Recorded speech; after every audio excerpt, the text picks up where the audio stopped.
Abra por gentileza a sua Bíblia na carta do apóstolo Paulo aos Filipenses, capítulo 4 de Filipenses.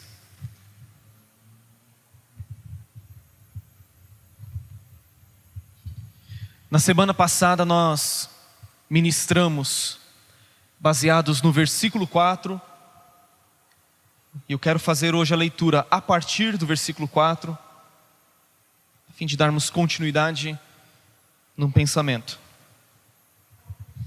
Carta de Paulo aos Filipenses, capítulo 4, a partir do versículo de número 4, faremos a leitura até o versículo 9. Diz assim: alegrai-vos sempre no Senhor.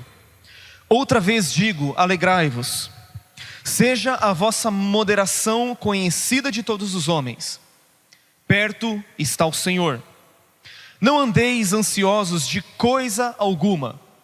Em tudo, porém, sejam conhecidas diante de Deus as vossas petições pela oração e pela súplica com ações de graças.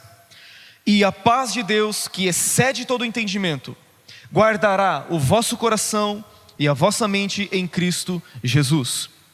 Finalmente, irmãos, tudo o que é verdadeiro, tudo o que é respeitável, tudo o que é justo, tudo o que é puro, tudo o que é amável, tudo o que é de boa fama, se alguma virtude há e se algum louvor existe, seja isso que ocupe o vosso pensamento. O que também aprendestes e recebestes e ouvistes e vistes em mim, isso praticai, e o Deus da paz será convosco. Aleluia. Queridos, nós temos conversado nos últimos meses, nas últimas ministrações, a respeito do reino de Deus. Como é importante na nossa vida cristã nós conhecermos o reino de Deus, entendermos o reino de Deus. O reino de Deus é constituído de mistérios, e a nós, os discípulos de Cristo, crentes em Jesus Cristo, nos foi dado o direito de conhecer esses mistérios. A nós nos é lícito conhecer os mistérios do reino de Deus.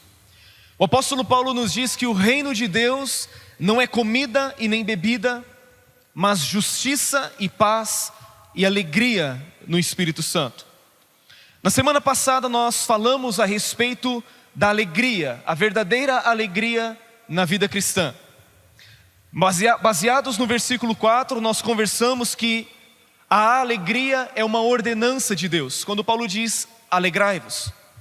Dissemos também que a alegria, ela não depende das circunstâncias, quando Paulo diz alegrai-vos sempre. E ainda dissemos que a alegria está centrada na pessoa de Jesus Cristo, porque Paulo diz alegrai-vos sempre no Senhor. Portanto, toda fonte de alegria está na pessoa de Deus, está na pessoa do Senhor Jesus Cristo. E quando nós olhamos a continuação deste texto, nós podemos ver que a paz de Deus também é uma virtude, uma característica, um aspecto do reino de Deus. Assim como a alegria, a justiça, a paz também faz parte do reino de Deus. É uma característica, é um aspecto do reino de Deus. E da mesma forma que a alegria, ela não depende das circunstâncias, também a paz não depende das circunstâncias. Para muitas pessoas a paz está fundamentada na ausência de conflitos. Para muitas pessoas a paz está relacionada às circunstâncias. Para muitas pessoas a paz está fundamentada, ou ela está limitada a ter uma tranquilidade financeira, a não passar por problemas familiares, a não passar por situações adversas. Para muitas pessoas, ter uma tranquilidade material, ter uma tranquilidade familiar, isso é sinônimo de paz. Não ter conflitos na vida cristã, não ter conflitos em diversas áreas da vida, é sinônimo de paz para algumas pessoas. Entretanto, quando nós olhamos a palavra de Deus, nós podemos ver que paz é uma tranquilidade íntima, e perfeita, uma condição que experimentamos única e exclusivamente em Deus. Para você entender que paz não está relacionada às circunstâncias, você pode se recordar comigo de um episódio na vida de Daniel, em que por ele orar a Deus, por ele buscar a Deus, ele foi lançado na cova dos leões. E é tão interessante que Daniel, sendo um justo, sendo alguém piedoso, alguém temente a Deus, ele descansou em Deus, mesmo passando uma noite inteira na cova dos leões. E o rei ímpio, o rei Dario, que não conhecia Deus, era um ímpio, a Bíblia diz que ele perdeu o seu sono. Então nós vemos alguém dentro de uma cova dos leões, descansando em Deus, descansando no caráter de Deus, na pessoa de Deus. E nós vemos um rei ímpio que não conhecia Deus, que não estava na cova dos leões, pelo contrário, ele estava no seu palácio, ele perde o sono por causa de uma situação. Aqui nós podemos ver que o ímpio não tem paz. A pessoa que não conhece a Deus, a pessoa que não está aliançada com Cristo Jesus, essa pessoa não tem paz. A palavra de Deus nos diz lá em Isaías capítulo 48, versículo 22, que o ímpio não tem paz. E quem está dizendo isso é o Senhor. O ímpio não tem paz, diz o Senhor. Então nós somos o povo da paz, aleluia. O povo que experimenta a paz. Por quê? Porque Deus é um Deus de paz. Uma das formas de Deus se revelar a nós é como sendo o Deus da paz. Paulo diz em Romanos 16, 20, que em breve o Deus da paz esmagará debaixo dos nossos pés a Satanás.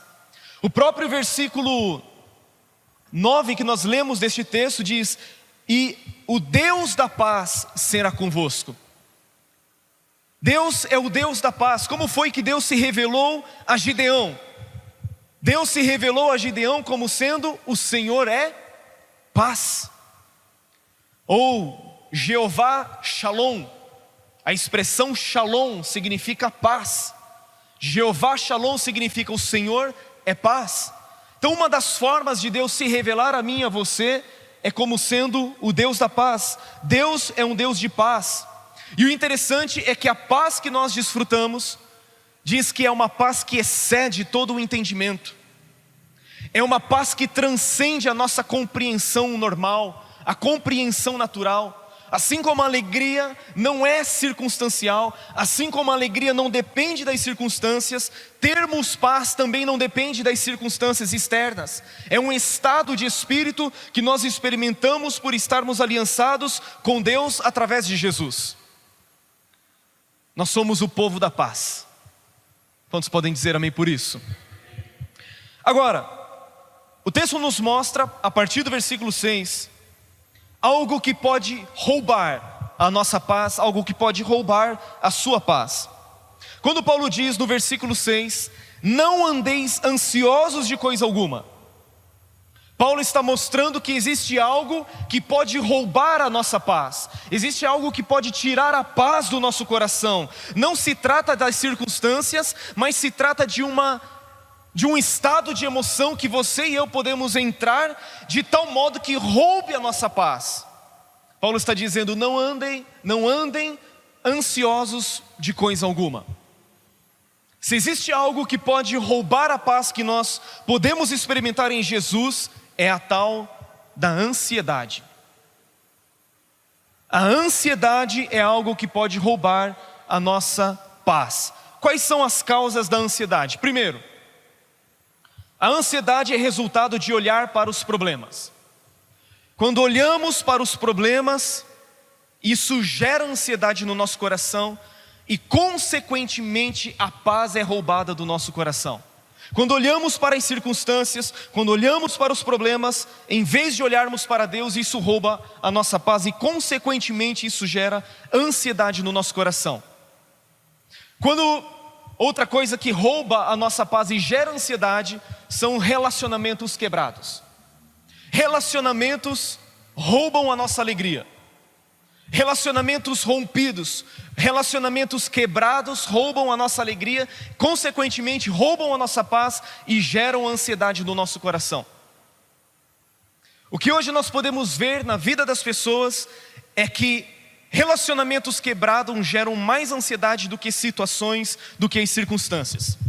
Roubam mais a alegria do que as circunstâncias externas, do que os problemas que nós vivenciamos.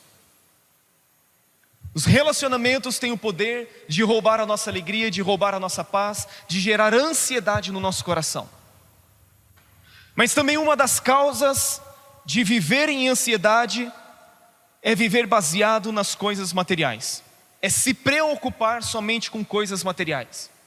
Quem vive fundamentado, baseado apenas nas coisas materiais, vai viver debaixo de uma ansiedade tal. Inclusive nesta mesma carta, Paulo vai dizer a respeito de pessoas que estão em busca apenas das coisas materiais, estão em busca apenas dos bens que a vida aqui pode oferecer. Portanto, querido, nós podemos perder a nossa paz quando a ansiedade entra no nosso coração, e essas coisas podem gerar ansiedade no nosso coração. Em Lucas 12:19, Jesus disse: não andeis, pois, a indagar o que haveis de comer ou de beber, e não vos entregueis a inquietações. Então viver ansioso é se entregar às inquietações, é você estar preocupado. O que é estar preocupado? É você se ocupar de antemão, é você estar pré-ocupado.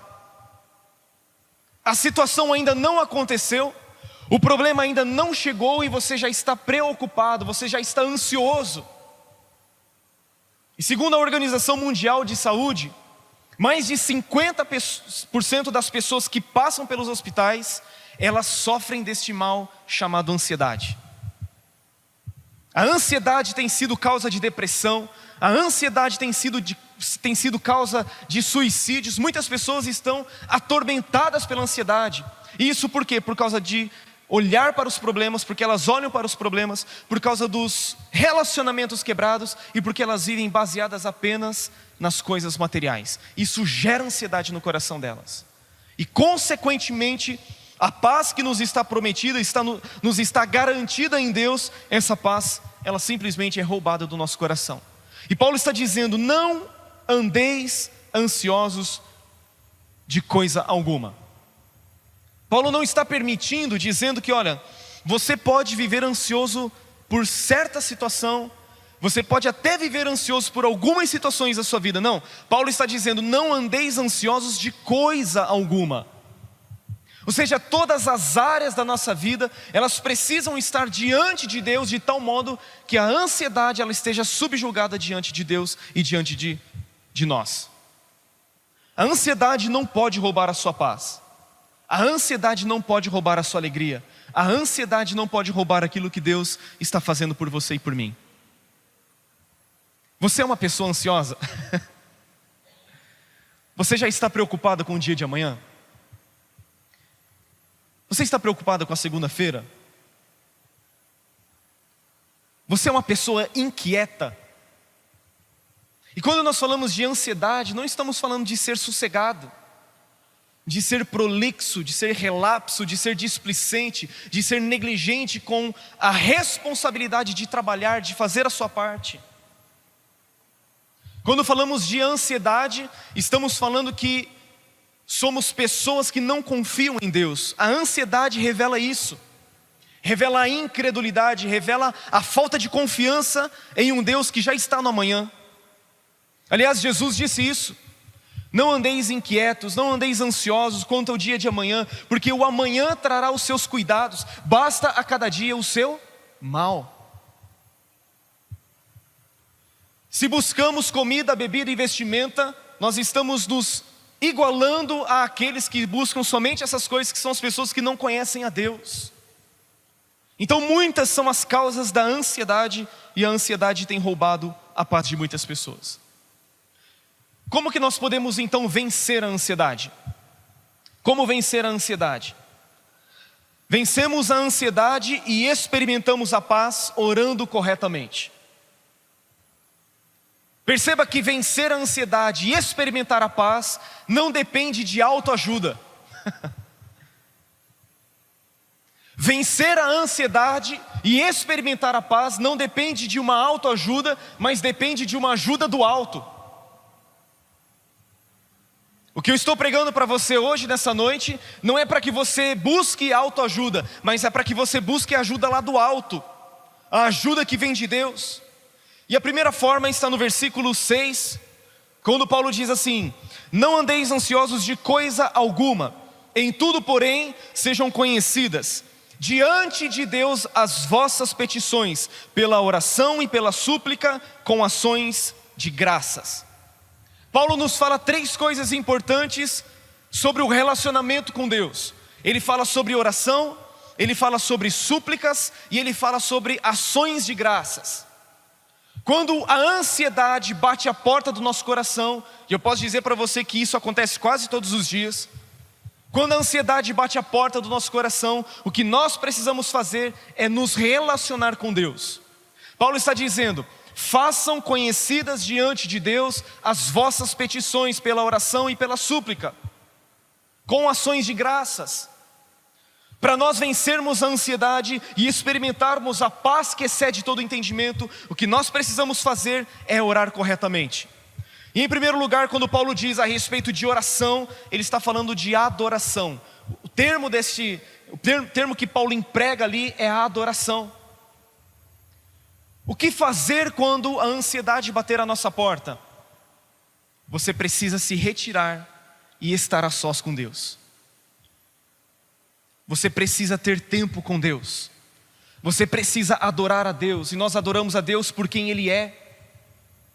A nossa adoração é por quem Deus é. Nós adoramos porque Deus é grande. Nós adoramos porque Deus é santo. Nós adoramos a Deus porque Ele é soberano. Nós adoramos a Deus porque Ele é justo. Nós adoramos a Deus porque Ele é perfeito. Nós adoramos a Deus porque Ele é o controlador de todas as coisas. Nada foge ao controle das mãos de Deus.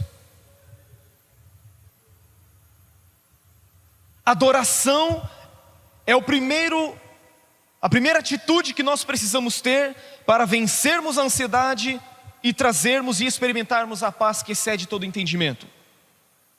A oração começa com a adoração quando focamos a nossa atenção em Deus e não em nós mesmos. Adoração é você tirar os olhos das circunstâncias, é você tirar os olhos de si mesmo e colocar os seus olhos em Deus, em Cristo. É você tirar os olhos das circunstâncias, colocar os seus olhos em Deus, aquele que pode suprir a sua necessidade e resolver o seu problema. Mas Paulo ainda diz que nós devemos apresentar a nossa súplica diante de Deus. Além de adorar a Deus, nós precisamos aprender também a pedir a Deus, pedir algo a Deus, pedir as coisas a Deus. 1 Pedro 5,7 diz: lançando sobre Ele toda a vossa ansiedade, porque Ele tem cuidado de vós. Então uma das formas de nós vencermos é apresentando a Deus as nossas súplicas, as nossas petições. Jesus disse: pedi e dar-se-vos-á. Tiago diz: vocês não recebem porque vocês não pedem. Então, para vencermos a ansiedade, nós precisamos também aprender a pedir as coisas certas diante de Deus. Diante da ansiedade, diante de situações que têm roubado a sua paz, você tem adorado a Deus e você tem feito pedidos, você tem feito súplicas a Deus? Ou você é daqueles que, para vencer a ansiedade, deixa eu tomar um remedinho aqui, que esse remédio aqui é bom, ele me acalma. Assim como Deus diagnostica, não ande ansioso, Deus também dá a prescrição correta. É assim que fala, né? Prescrição. Ele dá a receita certa. E a receita certa é oração. Não dá vontade de começar a orar? Se isso vence a ansiedade e traz sobre mim a paz que excede todo entendimento, por que eu não oro? Ou não oro como deveria orar? Através da adoração, através da súplica e da petição, eu posso trazer de volta a paz que excede todo entendimento. E também Paulo fala a respeito de ações de graças. Apresentar a Deus a nossa súplica, a nossa petição, e ele diz com ações de graças. Ações de graças falam de gratidão, fala de ter um coração agradecido. Aliás, Paulo diz: em tudo dai graças, porque esta é a vontade de Deus em Cristo Jesus para convosco. Quando você expressa gratidão, você traz à sua memória aquilo que Deus já fez por você. Quando você expressa gratidão, você se recorda dos grandes feitos que o Senhor já fez na sua vida. O pastor Edivaldo citou que darei ao Senhor pelos seus benefícios para comigo. Ou seja, Deus é um Deus que já tem feito muito por nós. Deus é um Deus que já tem dado benefícios a mim e a você. Davi no Salmo 103 ele diz: bendize, ó minha alma, ao Senhor, e não te esqueças de nenhum dos seus benefícios. Bendize, ó minha alma, ao Senhor, e tudo que é em mim bendiga o seu santo nome. Ou seja, tudo que Deus faz, nós precisamos ter a percepção que Ele está realizando, que Ele está trabalhando, que Ele está suprindo, que Ele está conosco.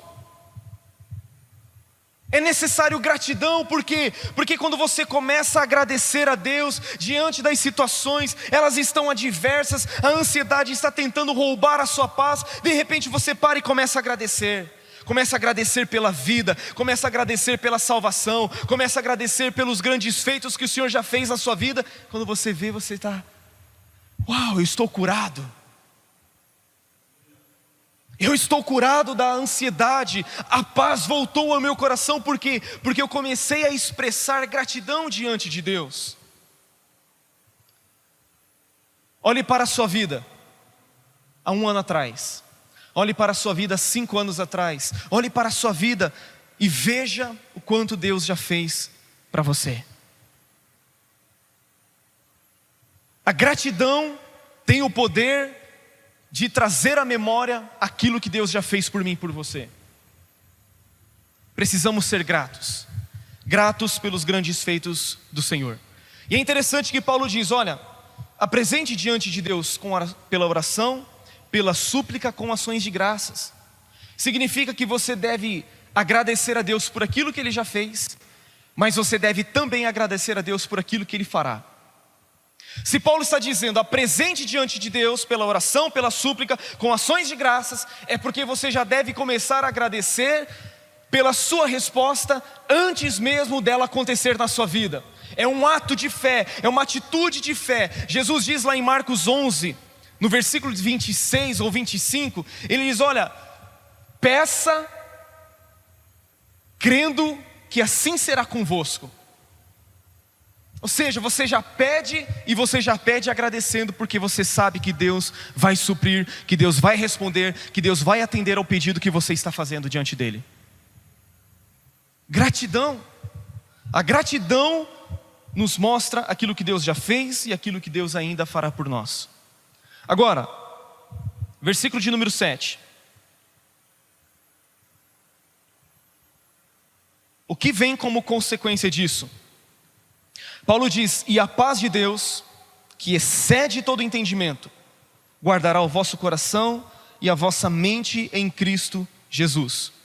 Perceba que pela oração, a paz volta a ocupar o lugar do seu coração.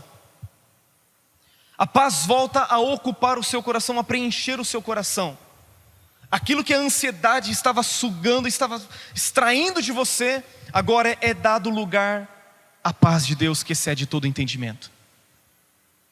Perceba algumas coisas que Paulo diz. Ele diz: e a paz de Deus. A paz é de quem? É de Deus, ou seja, essa paz é uma paz divina. Jesus diz em João 14, 27: deixo a paz com vocês, a minha paz dou a vocês, não a dou como o mundo a dá. Perceba então que Jesus diz assim: olha, a paz que eu estou dando para vocês não é a paz que o mundo pode oferecer, é a minha paz. Por quê? Porque Jesus é o príncipe da paz. Ele é o detentor da paz. Ele é o Jeová Shalom. Ele é o Deus da paz. Ele diz: não a dou como o mundo a dá, não se perturbe o seu coração, nem tenham medo. Portanto, a verdadeira paz, ela não está limitada ao pensamento positivo. não é resultado de pensamento positivo. A paz verdadeira, ela está baseada no fato de sabermos que Deus está no controle das situações. Deus está no controle das situações, querido. Deus está no controle da história. Deus está no controle do Brasil. Deus está no controle da sua vida. Deus está no controle da sua família. Ele é o Deus da paz. E a Bíblia diz que essa paz é uma paz que excede todo entendimento. Ou seja, vai além da compreensão humana. Percebe que o amor de Deus é um amor que excede todo entendimento? A alegria que nós experimentamos é uma alegria indizível e cheia de glória. É uma alegria que não depende das circunstâncias. Da mesma forma, a paz de Deus é uma paz que excede todo o entendimento. É como se você dissesse assim: Deus, eu não estou entendendo, mas eu tenho paz no meu coração. Senhor, eu não estou compreendendo as circunstâncias, mas eu tenho paz no meu coração. Porque existe a paz de Deus que excede todo o entendimento. Você olha e fala: meu Deus, está esquisito. Você olha: meu Deus, não está normal. Mas existe paz no seu coração. E Paulo diz assim: a paz de Deus que excede todo o entendimento guardará o vosso coração e a vossa mente em Cristo Jesus. Significa que a paz de Deus é como uma sentinela, é como um soldado que está protegendo a cidade, é como um soldado que está na torre de vigia protegendo o nosso coração. E Paulo diz: olha, a paz de Deus que excede todo o entendimento, ela vai guardar os seus pensamentos, ela guarda a sua mente, ou seja, ela guarda os seus pensamentos, a sua mente de pensamentos errados, ela guarda o seu coração de sentimentos errados.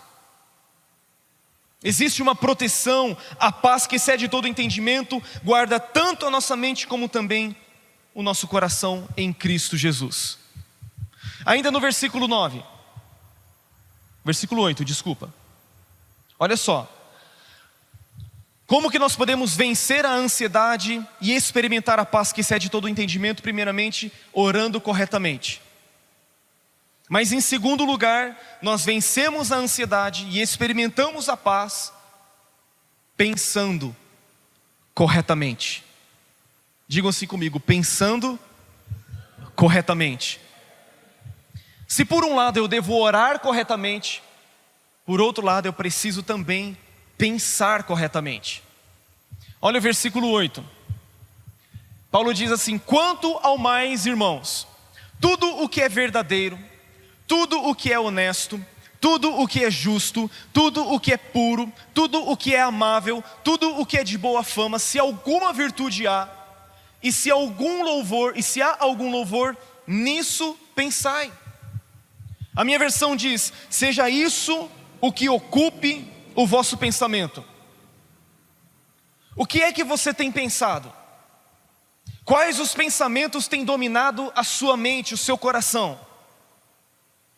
Quais os pensamentos têm governado a sua vida? Você é aquilo que você pensa. Pensamentos errados levam a comportamentos errados. Comportamentos errados levam a sentimentos errados. Por isso nós precisamos entender, querido, que o nosso pensamento, a nossa mente é um lugar de batalha, é um lugar estratégico.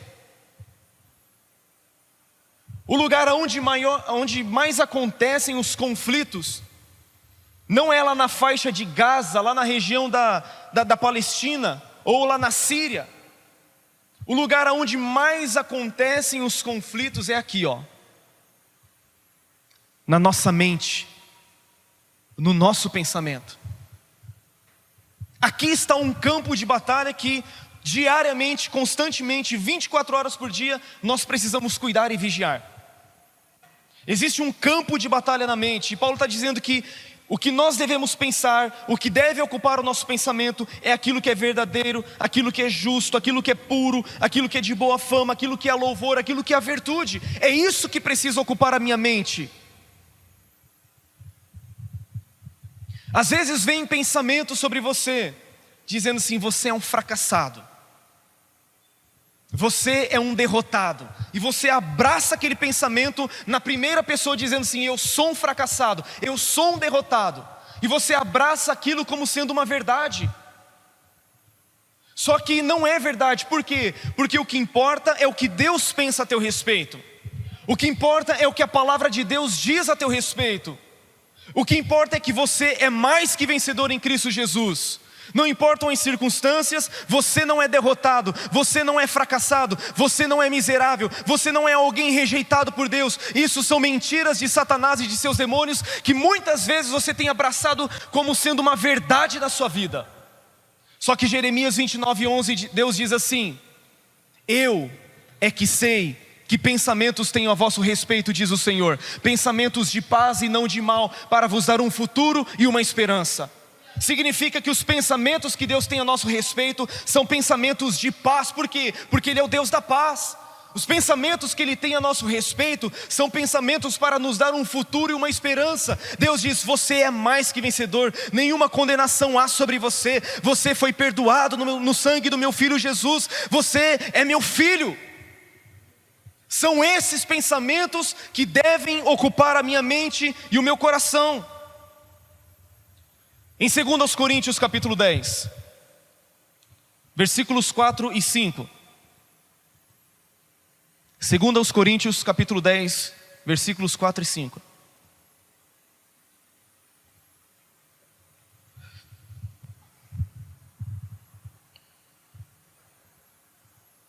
Olha só.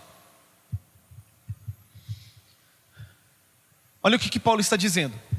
Pois as armas da nossa milícia, as armas com as quais nós lutamos, não são carnais, mas poderosas em Deus. Volta, calma. Não terminei ainda. Mas poderosas em Deus para demolição de fortalezas. Seguinte: derrubando raciocínios e todo baluarte que se levanta contra o conhecimento de Deus. E aí Paulo diz: levando cativo todo pensamento à obediência de Cristo. Ele diz que as armas da nossa milícia, as armas das nossas lutas, não são carnais e sim poderosas em Deus. E essas armas são poderosas para quê? Para destruir fortalezas. O que são fortalezas? Fortalezas são estruturas de pensamentos que nós temos na nossa vida. E essas fortalezas precisam ser derrubadas, essas fortalezas precisam ser destruídas. E Paulo está dizendo que as armas espirituais com as quais nós lutamos, elas são poderosas para destruir argumentos e toda pretensão que se levanta contra o conhecimento de Deus. E ele diz: levando cativo, ou seja, subjugando, submetendo todo pensamento à obediência de Cristo. Ou seja, os nossos pensamentos, eles precisam ser levados a um lugar de obediência a Deus e a sua palavra. Pensando corretamente, nós vencemos a ansiedade e experimentamos a paz que excede todo entendimento. Queridos, eu gosto de uma frase que é da Joyce Meyer. Ela diz assim: você não pode impedir que um pássaro, falando de pensamento, pouse sobre a sua cabeça, mas você pode impedir que ele faça um ninho sobre você. Os pensamentos, muitas vezes, eles são como pássaros que pousam sobre a nossa cabeça. Agora, você vai permitir que esse pássaro, ou seja, esse pensamento, faça um ninho na sua cabeça? Que ele habite lá, que ele se torne morada do seu pensamento, morada da sua mente? Ou seja, o pensamento veio e você precisa repelir. Você precisa vencer, você precisa substituir o pensamento por aquilo que a palavra de Deus diz que é a verdade sobre a nossa vida. Por isso que a Bíblia diz que nós precisamos renovar a nossa mente, renovar a nossa forma de pensar, renovar o nosso entendimento, mudar a forma de pensar. Josué capítulo 1, versículo 8. Só acompanhe e diz assim, ó. Deus dizendo para Josué: Josué, não cesses de falar deste livro da lei. Não pare de falar deste livro. Antes medita nele dia e noite. Olha só o que Deus está dizendo. Medita nele quando? dia e noite, para que tenhas o cuidado de fazer segundo tudo quanto nele está escrito. Então farás prosperar o teu pensamento, o teu caminho, e serás bem-sucedido. Medita neste livro dia e noite. É a palavra de Deus que precisa ocupar o nosso pensamento. É a palavra de Deus que precisa encher a nossa mente e o nosso coração através de Cristo Jesus. Quantos estão entendendo? Digam um amém bem forte. Glória a Deus. Portanto, cuide dos seus pensamentos. Cuide com tudo aquilo que não é verdadeiro, com aquilo que não é justo, com aquilo que não tem boa fama. Tire da sua mente, tire do seu pensamento. Em último lugar, como vencer a ansiedade e experimentar a paz que excede todo entendimento. Vencemos a ansiedade e experimentamos a paz que excede todo entendimento quando oramos corretamente e quando pensamos corretamente. Mas nós vencemos a ansiedade e experimentamos a paz quando nós praticamos ou quando agimos corretamente. Versículo 9, Paulo diz assim: o que também aprendestes e recebestes e ouvistes e vistes em mim, isso praticai. Ou seja, não apenas a oração, mesmo que ela seja muito importante, é muito importante. Não apenas os pensamentos corretos, mas também a prática. A vida cristã, é uma vida prática. Se nós não praticarmos aquilo que nós sabemos, aquilo que nós temos visto, aquilo que nós temos ouvido, aquilo que nós temos recebido, dificilmente a oração e o pensamento vão funcionar de forma isolada, não vai. Então nós precisamos entender que eu também preciso praticar, preciso agir corretamente. Eu preciso colocar em prática a palavra de Deus. Tiago diz, olha, sejam não apenas ouvintes, mas sejam praticantes da palavra de Deus. Aquilo que nós temos visto, aquilo que nós temos ouvido, aquilo que nós temos recebido, querido, nós precisamos colocar em prática. Precisamos exercer. E sabe o que eu entendo aqui? É que praticar a palavra de Deus nem sempre é confortável para nós. Aliás, na maioria das vezes, praticar a palavra não é confortável. Por quê? Porque ela confronta a nossa natureza caída. Ela confronta a natureza humana. A sua alma, a sua carne quer fazer outra coisa, e a palavra de Deus está dizendo, faça o certo. Faça aquilo que precisa ser feito. Haja corretamente. Aquilo que você sabe, aquilo que você tem recebido, você precisa colocar em prática. Eu preciso colocar em prática.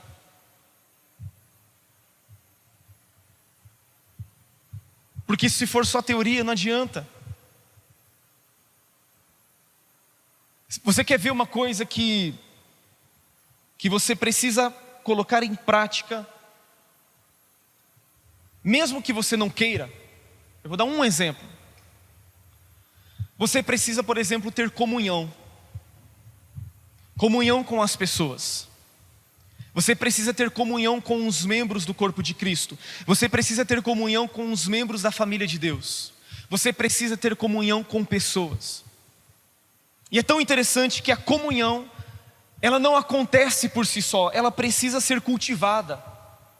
Ela precisa muitas vezes ser forçada, ela precisa ser praticada. Se isolar é um dano terrível para a nossa vida cristã. Por quê? Porque aquele que se isola está buscando a sua própria destruição, buscando a sua própria ruína. E você precisa entender, eu preciso, além de orar, além de buscar a Deus, além de ter pensamentos corretos, eu preciso também estar perto de gente. Eu não posso me isolar. Querido, como pastor eu tenho aprendido isso. Recentemente eu comecei a fazer parte de um grupo de pastores que se reúne uma vez por mês aos sábados para ter comunhão, para ter relacionamento, para não andar sozinho, porque quem anda sozinho se torna uma presa fácil do diabo. E quantas vezes, querido, isso precisa ser algo forçado. Outro dia eu estava muito cansado. E era num sábado de manhã. E era o dia que eu tinha assim para dormir, para descansar. Falei, não, eu vou lá. Levantei, saí de casa e fui até aquele encontro. E quantas vezes, né, amor? A gente não anda aí 500 quilômetros para ter comunhão. Com alguns amigos, com alguns pastores, além dos pastores aqui que são meus amigos também. Precisa ser cultivada, a comunhão precisa ser exercida, ela precisa ser uma prática real da vida cristã. Por exemplo, nós precisamos aprender a viver em comunidade e não apenas nos reunir aos domingos. Eu estou ensaiando para pregar uma palavra sobre comunhão, minha esposa sabe disso. E uma hora eu vou pregar e vai ser bênção para nós. Mas nós precisamos aprender a viver em comunidade, não apenas nos reunir nos domingos, ou apenas quinzenalmente nos grupos. Não é isso que foi ministrado no último grupo, pastor? Por exemplo, comunhão é você também compartilhar das suas dificuldades. É você compartilhar de fraquezas. Tiago diz assim: está alguém entre vós triste? Orem. Está alguém entre vós alegre? Cante louvores. Ou seja, tanto a tristeza precisa ser compartilhada, como também a alegria. Ele diz: tem alguém entre vós que está doente? Chame os presbíteros da igreja, chame os pastores da igreja, e eles vão orar e ungir com óleo em nome do Senhor. E o melhor de tudo é que diz no versículo seguinte: e a oração da fé salvará o enfermo. Não, eu acho que você não ouviu.